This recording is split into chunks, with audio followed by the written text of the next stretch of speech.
ನಮಸ್ಕಾರ, ಹೇಗಿದ್ದೀರಿ? ನಾನು ನಿಮ್ಮ MP ಮುದಾಳಿ. ಕರ್ನಾಟಕ ರಾಜ್ಯದಲ್ಲಿ ಘನಘೋರ ಕೃತ್ಯವೊಂದು ನಡೆದು ಹೋಗಿದೆ. ಸುಮಾರು 2000 ಅಧಿಕ ಹೆಣ್ಣು ಮಕ್ಕಳ ಜೊತೆ ಲೈಂಗಿಕವಾಗಿ ದೌರ್ಜನ್ಯ ಮಾಡಿರುವಂತಹ ಆರೋಪ ಅಡಿಯಲ್ಲಿ ತಮ್ಮ ಹೆಸರನ್ನ ತಳಕಾಕೊಳ್ಳುತ್ತಿರುವಂತಹ ಮಾಜಿ ಪ್ರಧಾನಿಯ ಮೊಮ್ಮಗ ಮತ್ತು ಸಂಸದರಾದಂತಹ ಪ್ರಜ್ವಲ್ ರೇವಣ್ಣ ಅವರ ವಿರುದ್ಧ FIR ದಾಖಲಾಗಿದೆ.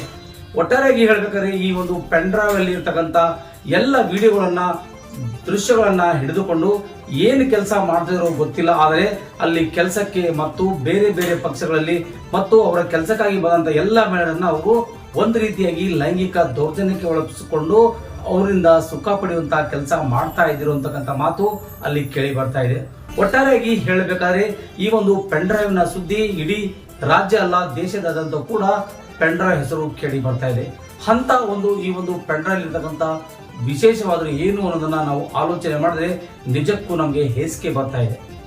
ಒಟ್ಟಾರೆಯಾಗಿ ಹೇಳಬೇಕಾದ್ರೆ ಇವತ್ತು ಕರ್ನಾಟಕ ರಾಜ್ಯದ ಪ್ರಧಾನ ಮಂತ್ರಿಯ ಮಾಜಿ ಮೊಮ್ಮಕ್ಕಳು ಮತ್ತು ಮಗನ ಮೇಲೆ FIR ಆಗಿದೆ ಅಂದ್ರೆ ಇದು ಒಂದಿಷ್ಟು ನಾಚಿಕೆ ಬರುವಂತಹ ಕೆಲಸವಾಗಿದೆ.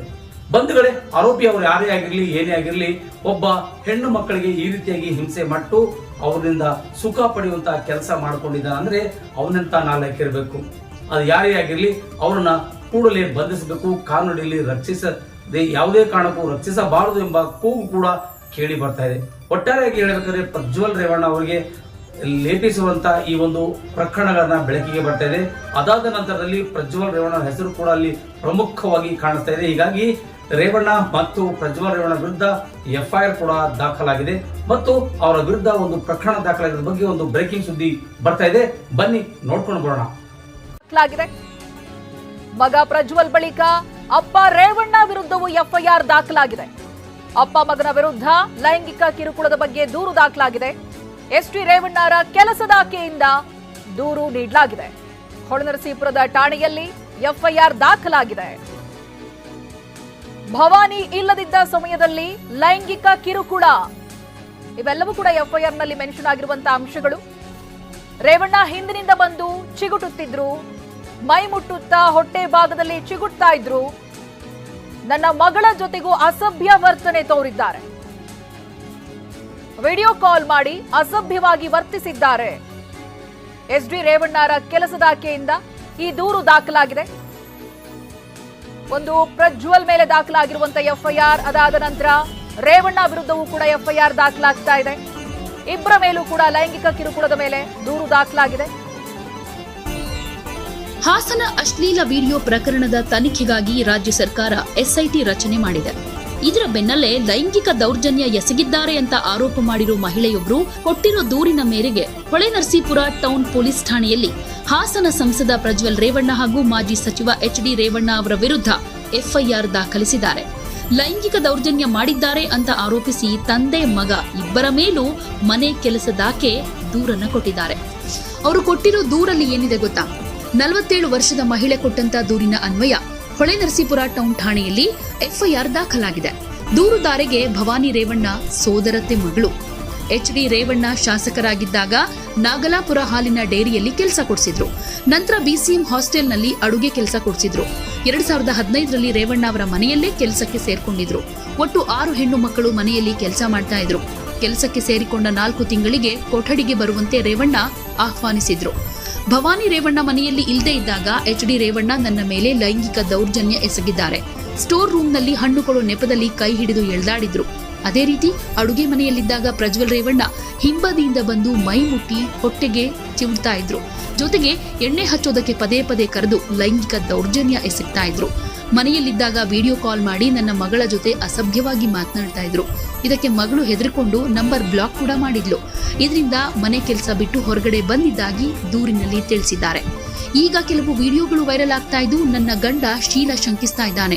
ಇದರಿಂದ ಮನನೊಂದು ದೂರು ಕೊಡ್ತಾ ಇರುವುದಾಗಿ 47 ವರ್ಷದ ಮಹಿಳೆ ಈ ದೂರಿನಲ್ಲಿ ಉಲ್ಲೇಖ ಮಾಡಿದ್ದಾರೆ.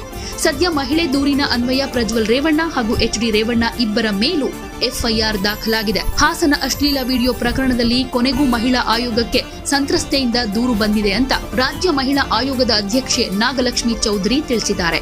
ಸಂತ್ರಸ್ತೆಯೊಬ್ಬರು ಮಹಿಳಾ ಆಯೋಗಕ್ಕೆ ವಾಟ್ಸ್ಆಪ್ ಮೂಲಕ ದೂರು ಕೊಟ್ಟಿದ್ದಾರೆ. ನನಗೆ ಜೀವ ಬೆದರಿಕೆ ಇದೆ ಅಂತ ಹೇಳ್ಕೊಂಡಿದ್ದಾರೆ. ಅವರಿಗೆ ಪೊಲೀಸ್ ರಕ್ಷಣೆ ಒದಗಿಸಲಾಗಿದೆ. ಈ ಸಂತ್ರಸ್ತೆ ಅನೇಕ ವಿಚಾರಗಳನ್ನ ಹೇಳಿರೋದಾಗಿ ತಿಳಿಸಿದ್ದಾರೆ. ಸಾಕಷ್ಟು ಮಹಿಳೆಯರ ಅಶ್ಲೀಲ ವಿಡಿಯೋ ಚಿತ್ರೀಕರಣ ಮಾಡಲಾಗಿದೆ. ಪೆನ್ ಡ್ರೈವ್ನಲ್ಲಿ ಲೈಂಗಿಕ ದೌರ್ಜನ್ಯದ ವಿಡಿಯೋಗಳಿವೆ. ಅಧಿಕಾರ ಹಾಗೂ ಸ್ಥಾನ ದುರುಪಯೋಗ ಮಾಡಿಕೊಂಡು ಅಸಹಾಯಕ ಮಹಿಳೆಯರನ್ನ ದುರ್ಬಳಕೆ ಮಾಡಿಕೊಳ್ಳಲಾಗಿದೆ. ಇದರಿಂದ ಸಾವಿರಾರು ಮಹಿಳೆಯರ ಭವಿಷ್ಯ, ಜೀವನ ಹಾಳಾಗಿದೆ.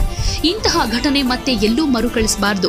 ಹಾಸನದ ಎಸ್ಪಿಗೆ ಸುಮೋಟೋ ಕೇಸ್ ದಾಖಲಿಸುವಂತೆ ಹೇಳಿದ್ದೆ.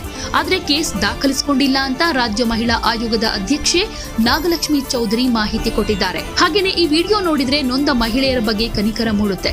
ಮಹಿಳೆಯರ ಕುಟುಂಬಸ್ಥರೇ ಈಗ ಅವರಿಗೆ ಧೈರ್ಯ ತುಂಬಬೇಕು. ತಪ್ಪು ಎಲ್ಲರೂ ಮಾಡ್ತಾರೆ, ಆದ್ರೆ ಇಲ್ಲಿ ನಡೆದಿರೋದು ಕೇವಲ ತಪ್ಪಲ್ಲ.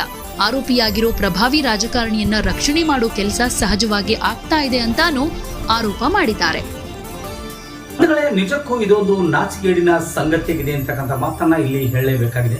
ಯಾಕಂದ್ರೆ ಒಬ್ಬ ದೇಶದ ಮಾಜಿ ಪ್ರಧಾನಿ ಮಕ್ಕಳು ಮತ್ತು ಮೊಮ್ಮಕ್ಕಳು ಈ ರೀತಿಯಾಗಿ ಮಹಿಳೆಯರನ್ನ ನಡೆಸ್ಕೊಳ್ತಾರ ಅಂತಕ್ಕಂಥ ವಿಚಾರ ಬಂದಾಗ ನಿಜಕ್ಕೂ ಹೇಸಿಕೆ ಆಗ್ತಾ ಇದೆ.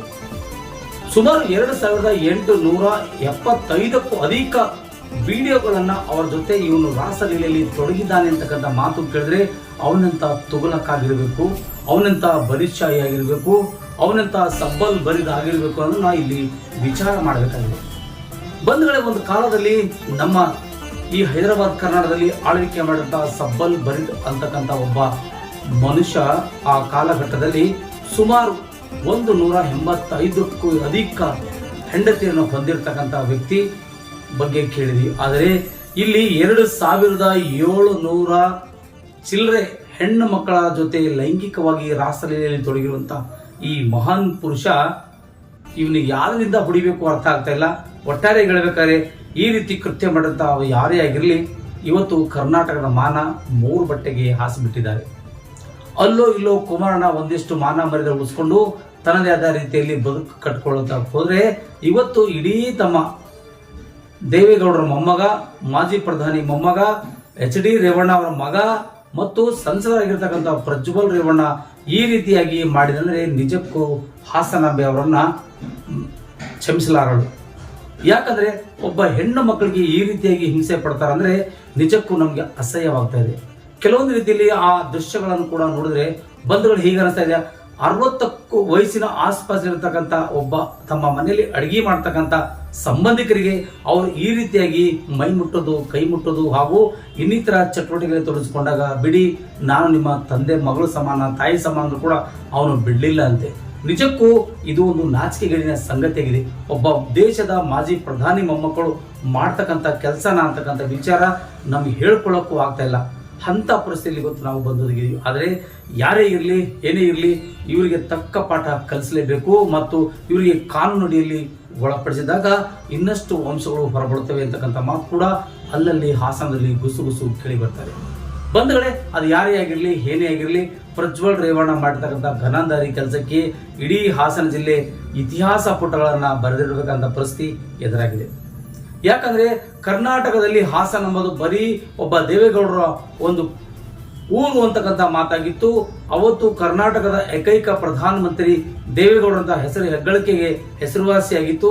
ಇವತ್ತು 2800 ಅಧಿಕ ಹೆಣ್ಣು ಮಕ್ಕಳನ್ನ ಬಲಾತ್ಕಾರ ಮಾಡಿರುವಂತ ಮತ್ತು ಅತ್ಯಾಚಾರ ಎಸಗಿರುವಂತ ಕೀರ್ತಿ ಯಾರಿಗಾದ್ರೂ ಬರ್ತಾ ಇದ್ರೆ ಅದು ದೇವೇಗೌಡರ ಕುಟುಂಬಕ್ಕೆ ಬರ್ತಾ ಇದೆ. ಇರಲಿ ಬಂಧುಗಳೇ, ಅದು ಏನಾದರೂ ಇರಲಿ, ಒಂದು ಕಡೆಯಿಂದ SIT ಅವರು ತನಿಖೆ ಮಾಡ್ತಾರೆ. ಅದು ಎಲ್ಲಿಗೆ ಬಂದು ತಲುಪ್ತದೋ ಅಲ್ಲಿವರೆಗೂ ನಿರಂತರವಾಗಿ ಸುದ್ದಿ ನಾವು ಕೊಡ್ತಾ ಇರ್ತೀವಿ. ಆದರೆ ಈ ರೀತಿ ಮಾಡೋದು ಇದೊಂದು ಈ ಕೃತ್ಯ ನಾವು ಖಂಡಿಸಲೇಬೇಕಾಗ್ತದೆ. ಯಾಕಂದ್ರೆ ಇವತ್ತು ಅವ್ರು ಯಾರಿಗೋ ಮಾಡಿದರೆ ನಾಳೆ ಮತ್ತೆಲ್ಲೆಲ್ಲೋ ಮಾಡ್ತಾರೆ. ಅವರಂತ ಒಬ್ಬ ಬಾಲ ಬುಡುಕನೆ ಮತ್ತೆ ಬಾಲ ಬಿದ್ದರೆ ನಿಮ್ಮ ಮನೆ ತನಕವೂ ಬರಬಹುದು. ಆದರೆ ಅಂತರನ್ನ ಯಾವತ್ತೂ ಕೂಡ ಸರ್ಕಾರ ಆಗಲಿ ಮತ್ತು ಕಾನೂನಿನಲ್ಲಿ ಅವನು ಬಂಧಿಸಿ ಹೊರಗಡೆ ಬಿಡಲಾರಂತ ಪರಿಸ್ಥಿತಿಯಲ್ಲಿ ಕೆಲಸ ಮಾಡಬೇಕನ್ನೋದೇ ನಾರಂಜ ಎಕ್ಸ್ಪ್ರೆಸ್ ಸುದ್ದಿಯ ಕಳಕಳಿಯಾಗಿದೆ.